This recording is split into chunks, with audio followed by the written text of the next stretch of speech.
Հանուն Հոր եւ Որդվո եւ Ոգվույն Սրբո ամեն։ Թադավորած գիրք 17-րդ գլուխ։ Եփրեմի լեռնագողմեն Միքա անունով մարդ մգար։ Ան իր մորը սավ,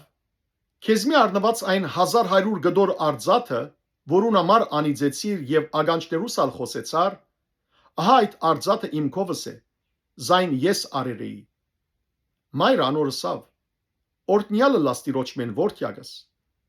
Երբ 1100 գդոր արձաթը իր մոր վերաթարցուց, մայրը սավ։ Ես այդ արձաթը իմ ցերքես փոլորովին դիրոջ ընձայերեի որդիիս համար, որբեսի անով քանտակված ու ծուլածո գուրք շինվին, ուստի հիմա զայն քեզի գվերաթարցնեմ։ Երբ Միքա այդ արձաթը իր մոր վերաթարցուց, մայրը 200 գդոր արձաթ արավ եւ զանոնք ծուլակորձին տվավ։ Անալ անոնցմով քանտակված ու ծուլածո գուրք շինեց եւ անոնք Միքայի դունը տրվեցան։ Այս մարդը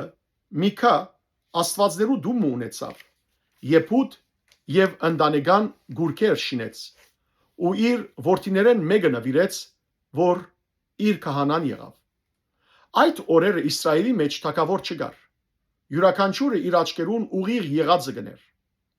Հութայի Քերտաստանեն եւ Հութայի Փեթլեհեմեն երդասարդ մգար, ինք Ղևդացի էր ու հոն բանտխտացած էր։ Այս մարդը Հութայի Փեթլեհեմեն գնաց, որբեսի ապրուստ կդած դեղը բանտխտանա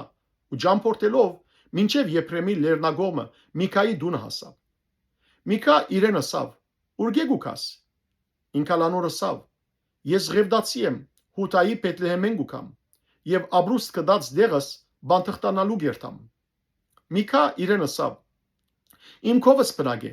ինձի հայր ու քահանա եղիր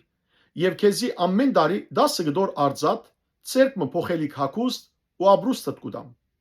Ղևդացին քնած։ Հետո Ղևդացին հավանեցավ այդ մարդուն հետ բնագիլ եւ այս երդասարդը անոր որդիներեն մեկուն բես եղավ անոր։ Միքա Ղևդացին նվիրեց ու երդասարդը անոր քահանան եղավ եւ Միքայի դունը բնագեցավ։ Միքա ասավ. «Հիմա լավ գիտեմ թե դերը ինձի բարիք պիտենե, որովհետև Ղևդացի մունիմ իբր քահանա»։ Փառք Դեր Աստված մեր։ Ամեն։